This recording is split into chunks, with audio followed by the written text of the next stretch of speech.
A partir de agora, na Martelli FM, programa A Caminho da Luz. Uma realização do Grupo Espírita Meimei. Bom dia, amigos ouvintes. Bom dia, Paloma.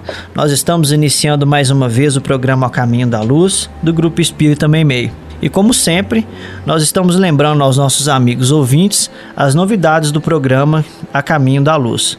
Nós temos agora a nossa conta no Instagram, o nosso canal pelo Instagram e pelo YouTube, e basta procurar pelo nome do nosso programa, @programa Caminho da Luz. Temos também o nosso telefone de WhatsApp para envio de perguntas, de dúvidas, de questionamentos. Vocês podem nos enviar pelo número 31 98344 7898. Nós estaremos sorteando no mês de abril um livro dos Espíritos para todas as pessoas que nos enviarem perguntas ou dúvidas pelo WhatsApp, como já viemos sorteando outras vezes e continuaremos sorteando sempre novidades, sempre coisas interessantes. Então continuem a participar conosco, enviem também sugestões para o nosso programa, para atendê-los e para que o programa torne-se sempre mais atrativo, mais participativo com quem nos escuta e para nós aqui que criamos também e desenvolvemos as ideias. Estudando o Espiritismo.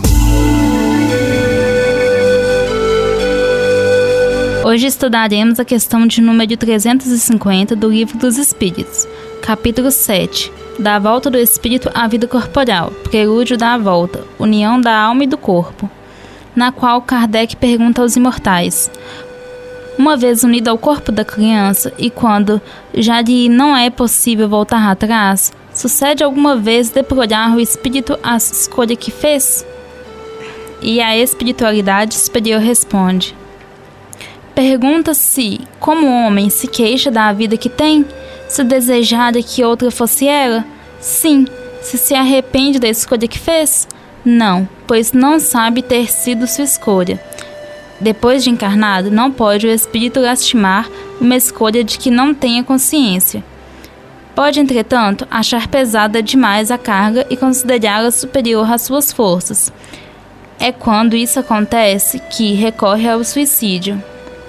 Para nos auxiliar na interpretação da questão lida, basearemos nossa reflexão no texto de Miramês, contido na obra Filosofia Espírita, da volta do espírito à vida corporal, união da alma e do corpo. Ele diz: o espírito, quando encarnado, depois que a sua consciência já se encontra reduzida, não se lembra da escolha que fez. Entra em um estado de depressão, se em seu coração não vibra a fé. Quantos não têm ouvido, principalmente na época que corre a juventude, dizer que não pediu para nascer em tais ou quais circunstâncias? É a revolta de estar preso na matéria, pois o espírito não se lembra de que foi ele mesmo quem escolheu aquele tipo de provas, e quando não foi ele, foi a lei que assim determinou, pela força que possui para que a alma pudesse desabrochar suas qualidades de vida e de luz. A alma não pode deprolhar a escolha, pelo estado de inconsciência em que se encontra. Quantos suicidas há sem causas que se possa analisar, visto que essa causa está no inconsciente, mas ela se irradia para o consciente em forma de depressão, que o leva no momento drástico a tirar a própria vida. A doutrina dos Espíritos, que é o mesmo Jesus voltando para a humanidade, abre os braços a toda essa humanidade em sofrimento, não somente consolando, porém levando e dando educação a todas as criaturas de Deus. É o Consolador prometido por aquele que pode prometer, porque Ele é a vida, a verdade e o caminho. Continuando então o texto de Miramês, ele diz: sabemos, e muitos homens são conscientes disso, que a vida na carne é como uma prisão. Cárcere esse que limpa as mazelas da alma e mostra a essa as claridades maiores no desabrochar dos seus próprios talentos. Se passamos por duras provas, não desdenhemos a vida que levamos. Seguremo-nos na fé e movimentemos as mãos no bem comum para que esse bem possa nos levar à tranquilidade de consciência.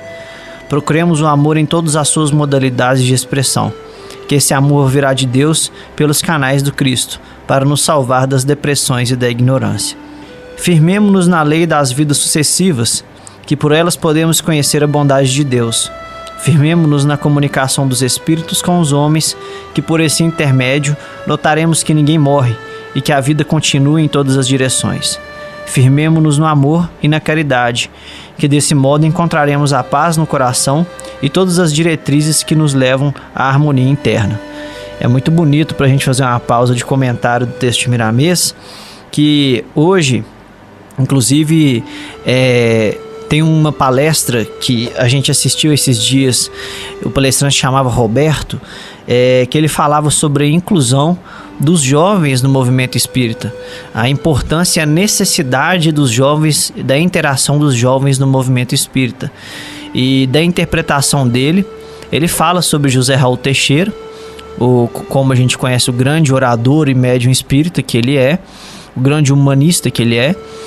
E o Raul Teixeira disse que se chegasse no momento em que tivéssemos que escolher entre uma reunião mediúnica e uma educação, uma evangelização com a mocidade, que não tivesse dúvidas e ficássemos com a evangelização, dada a importância. Porque a gente precisa pensar que a moçada de hoje, e eu me incluo nela, porque eu também não tô velho, né, Paloma? Eu tô com 29 anos, ainda tô nessa mocidade ainda.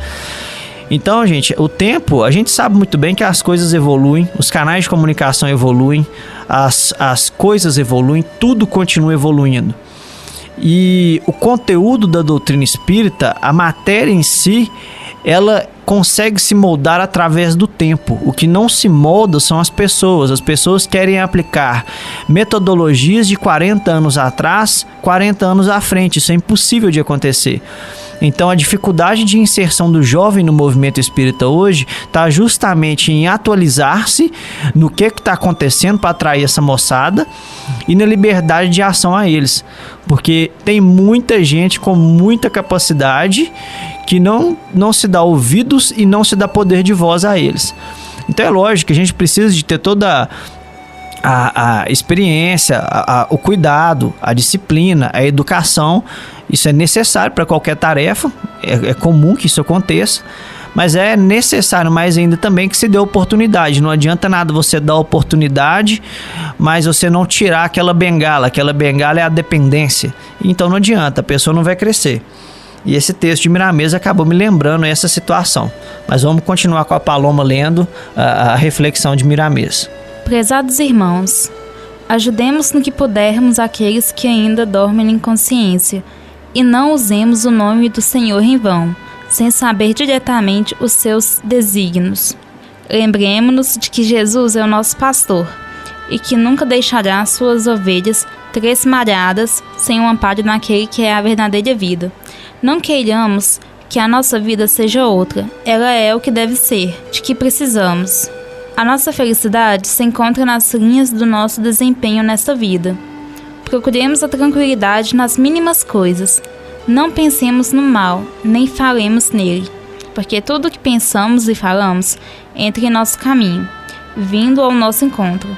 A vida nos responde com o que sintonizamos para encontrar. Essa é a lei do pedi e obtereis, do buscai e achareis. Com nada nos revoltemos, pois Deus está em tudo e nos mostra, pela nossa compreensão, a luz que pode desabrochar por dentro de cada criatura. Subindo o seu calvário, mesmo que seja pregado na cruz dos problemas inúmeros, o Espírito é imortal. A glória surgirá no mundo da sua consciência e o Cristo recompensará. Para a gente poder finalizar a interpretação do estudo do Livro dos Espíritos, eu vou mais uma vez me remeter à juventude, já que a interpretação está sendo essa. Só para lembrar que às vezes alguém que queira buscar, o nome do palestrante que eu citei é Roberto Vilmar Quaresma. E voltando a esse texto do Miramês, a pergunta feita pelo Livro dos Espíritos também, é interessantíssimo que quando a gente fala em interagir com os jovens no movimento espírita, eu não estou dizendo converter os jovens ao movimento espírita, porque não existe processo de conversão dentro de movimento espírita. Como filosofia espiritualista que ela é um trabalho de acréscimo, ela vai acrescentar aos jovens aonde eles vivem. Se eles, por opção, opinião própria, convicção própria, decidirem dedicarem-se ao movimento espírita, aí já não compete à própria doutrina espírita, isso é da pessoa. Porque quando a gente pensa em papel de conversão, tá tudo errado. Ninguém converte ninguém, muito menos o movimento espírita, porque o movimento espírita é baseado na educação de Jesus, e Jesus jamais fez processo de conversão com qualquer um dos seus discípulos, qualquer um dos seus apóstolos e quem procurava ele, principalmente com quem ele curava. Ele sempre dava a instrução de vá, de seguir e de não pecar mais, de não errar mais, não voltar a cometer o mesmo erro para que não volte a adoecer. Então hoje, com todo esse papel da juventude, com toda essa moçada que está aí, a gente precisa passar para eles, e a gente precisa interagir, esse trabalho, esse papel de por que a gente vive a vida que a gente tem, porque a gente nasceu no meio que a gente viveu, a cidade em que a gente vive, o emprego que a gente vive, porque a gente tem o pai e a mãe que a gente tem, porque a gente tem a casa que a gente tem. Então a doutrina espírita, ela não te dá respostas 100% objetivas, porque isso é uma construção individual. Ela não vai estar escrito lá, o André nasceu numa casa no bairro X, na cidade X, e mora com o pai e com a mãe X porque ele fez isso. Não, ninguém tem um catálogo pronto para te entregar. Porém, a doutrina espírita, quando ela nos apresenta a imortalidade da alma, ela nos traz explicações da conexão com o passado e presente, porque o futuro ainda não existe, porque é construção do presente. Então, quando a gente pega essa construção de ideias, que as coisas são aliadas entre si, estudamos a lei de causa e efeito, estudamos as leis de reações, estudamos as vinculações entre a humanidade, o plano espiritual, as causas e tudo mais, nós encontramos diversas respostas, e aí sim a gente vai construindo as respostas que a gente procurava. A gente vai ver exemplos com outras pessoas, a gente vai ver situações que aconteceram com espíritos, e aí vão construindo respostas que vão nos tirando daquela situação que Miramês colocou, da depressão do desespero, de não viver bem onde a gente se encontra, de não estar bem onde a gente se encontra e não tem ninguém para responder. Às vezes a gente olha para o céu e fica gritando, pedindo que Deus responda. Porém, a coisa não funciona dessa forma, né? Então esse papel de despertar a curiosidade na cabeça de quem escuta é o que a gente tem que fazer, de tentar atrair pelo que é atrativo, pelo que acontece na vida real. Então a gente pega a teoria que existe da doutrina espírita e aplica ela com o cotidiano, com as coisas que estão acontecendo na vida real. Então vamos continuar o nosso estudo com a Paloma. Estudando o Evangelho.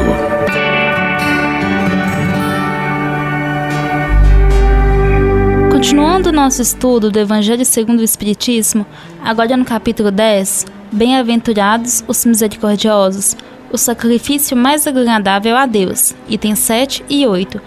E assim começa. Se, portanto, quando fordes depor vossa oferenda no altar, vos lembrardes de que o vosso irmão tem qualquer coisa contra vós, deixai a vossa dádiva junto ao altar e ide, antes, reconciliar-vos com o vosso irmão. Depois, então, voltai a oferecê-la. Mateus, capítulo 5, versículo 23 e 24.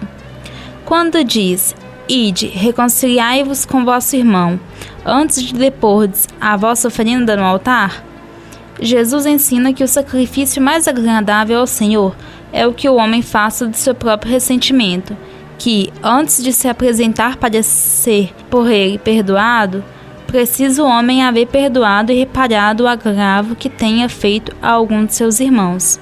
Só então a sua oferenda será bem aceita, porque virá de um coração expulgindo de todo e qualquer pensamento mau.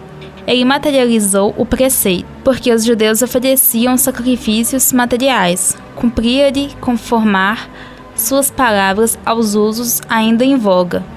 O cristão não oferece dons materiais, pois que espiritualizou o sacrifício. Com isso, porém, o preceito ainda mais força ganha.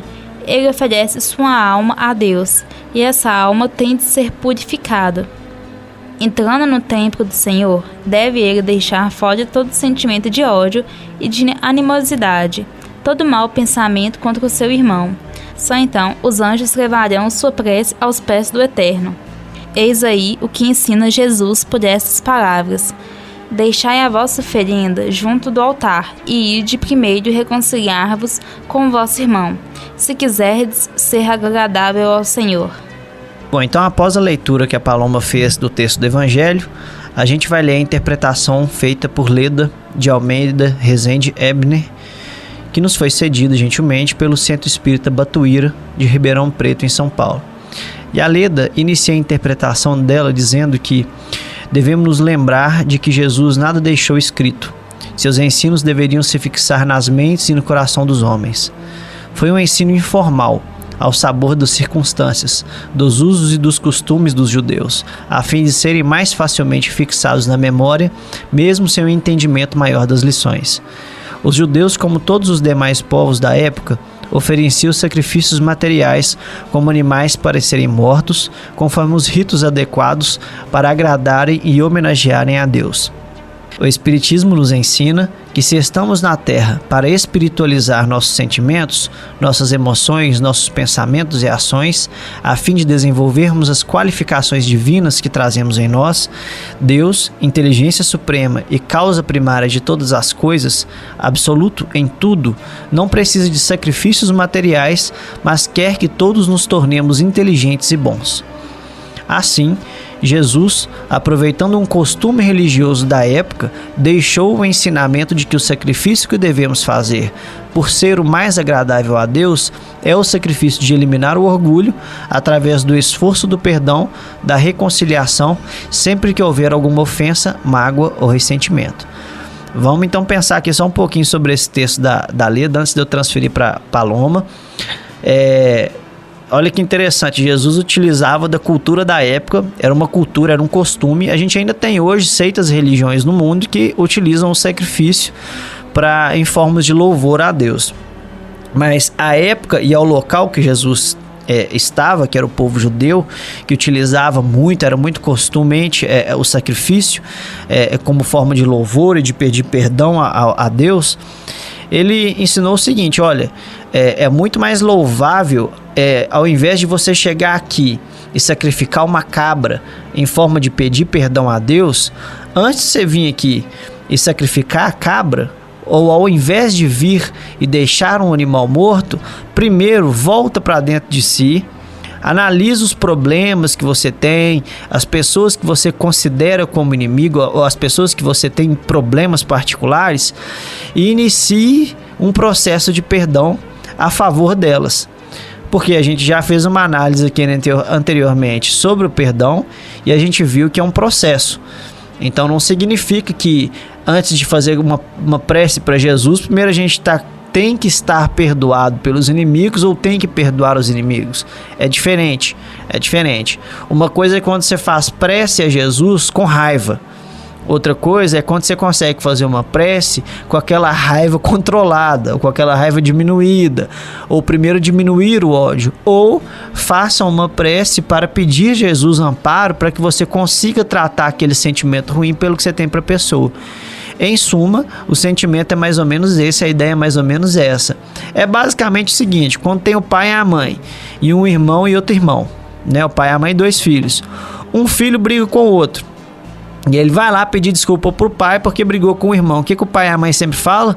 Antes de vir pedir desculpa pra mim, vai lá no seu irmão primeiro, pede desculpa pra ele, faz as pazes com ele e depois você vem me pedir desculpa que eu vou te perdoar. A ideia basicamente é essa, a gente só está transformando a interpretação para os dias atuais. E continuando a reflexão, os tempos passaram, usos e costumes se transformaram. Mas os ensinos do Mestre Jesus continuam sempre atuais, desafiando nossa inteligência, conclamando-nos ao sacrifício da eliminação dos nossos vícios morais, das nossas enfermidades espirituais.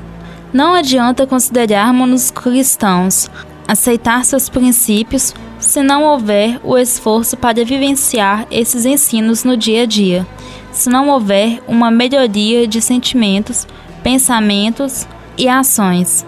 se não houver a transformação para uma pessoa melhor.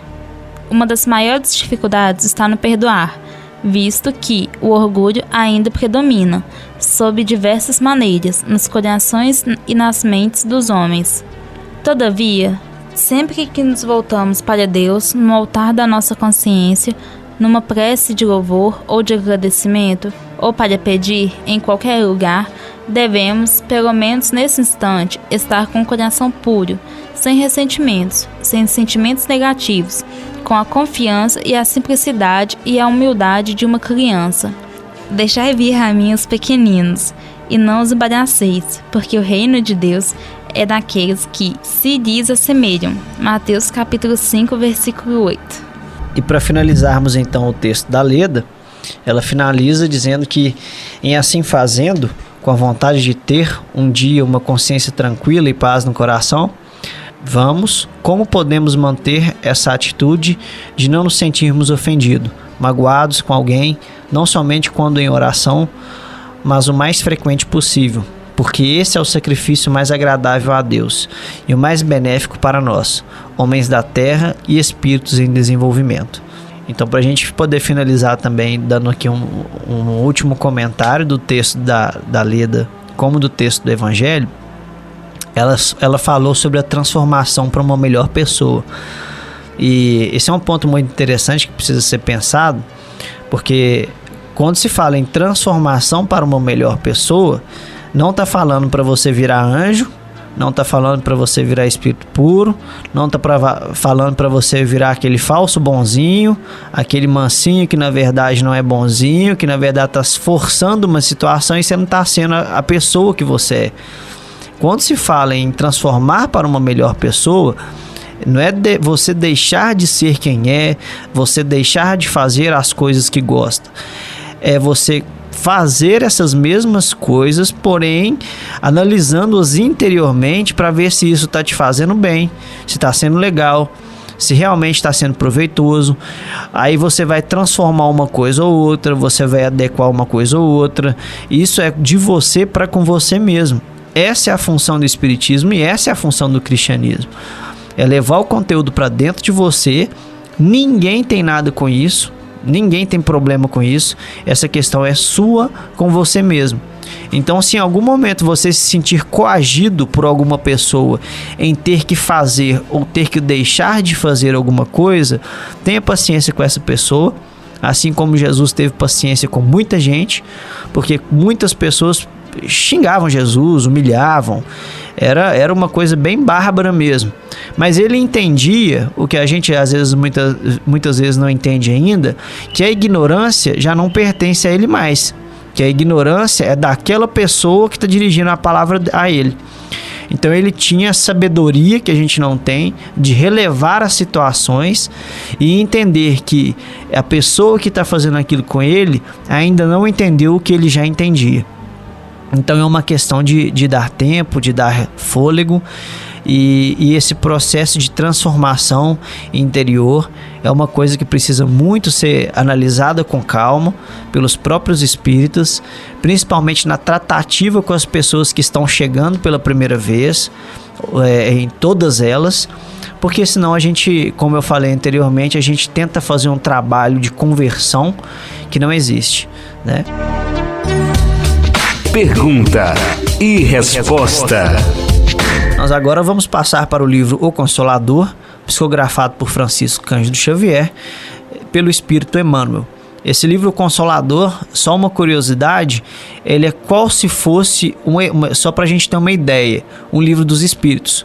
Não estou comparando ele com o Livro dos Espíritos, mas quando você lê o prefácio do livro Consolador, Emmanuel reuniu um grupo de estudiosos para que elaborassem perguntas interessantes, inteligentes, com objetivos sérios, e respondeu uma série de perguntas para auxiliar na interpretação também das perguntas e respostas do Livro dos Espíritos. E a questão que a gente vai ler hoje é a de número 258, onde foi perguntado para Emmanuel: no caminho da virtude, o pobre e o rico da terra podem ser identificados como discípulo de Jesus? E Emmanuel respondeu: o título de discípulo é conferido pelo Divino Mestre a todos os homens de boa vontade, sem distinção de situações, de classes ou de qualquer expressão sectária. Com responsabilidade dos bens materiais ou sem ela, o homem é sempre rico pela sua posição de usufrutuário das graças divinas e, além do mais, temos de ponderar que, em toda situação, a criatura encontrará responsabilidade na existência. Razão porque os sinceros discípulos do Senhor são iguais aos seus olhos, sem preferência de qualquer natureza. Essa questão levantada a Emmanuel é muito interessante, porque a gente lembra dos discípulos de Jesus. Os 12 do colégio apostólico que ele convocou, que ele convidou, em sua grande maioria eram pescadores, eram pessoas com um conhecimento limitado, com uma formação limitada. Um ou outro tinha uma posição melhor, tinha uma condição financeira melhor, mas em sua grande maioria não. E essa resposta de Emmanuel é onde ele traz a universalidade da condição de discípulos, porque não importa, a gente tem que pensar o seguinte: ninguém está fadado a nascer rico e morrer rico, e ninguém está fadado a nascer pobre e morrer pobre. Financeiramente, eu estou falando materialmente, tá? Tudo pode mudar no meio do caminho. Só que a condição material não determina quem o indivíduo é por dentro, e não mesmo. A gente pega uma Irmã Dulce, a gente pega esses ícones que a gente tem aí espalhados pelo mundo. A grande maioria não tinha uma condição financeira boa, mas eram espíritos de altíssimo teor de elevação intelectual, espiritual, emocional, enfim. Emmanuel fala aqui que, nessa resposta dele, que com responsabilidade dos bens materiais ou sem ela, ou seja, rico ou pobre, o homem é sempre rico pela sua posição de usufrutuário das graças divinas. O que a gente desconsidera ou ignora muitas das vezes é o seguinte: o mesmo germe que Deus depositou dentro de um, depositou dentro de outro. O que vai fazer a condição de um para outro alterar é a força de vontade. Absolutamente mais nada. Se não fosse isso, não existiam bons e maus médiuns. Porque os bons médios não é que Deus dotou dele de mais bondade, ou de mais qualidade, ou de uma gota a mais de espiritualidade. Não tem nada a ver com isso. O bom médium é aquele que estuda, é aquele que dedica, que procura conhecer o que está acontecendo, que procura entender o que está acontecendo com ele, como que ele pode conviver com aquilo, em que momentos as coisas devem acontecer, de que forma devem acontecer. Tem hora para certas coisas, tem hora para certos acontecimentos.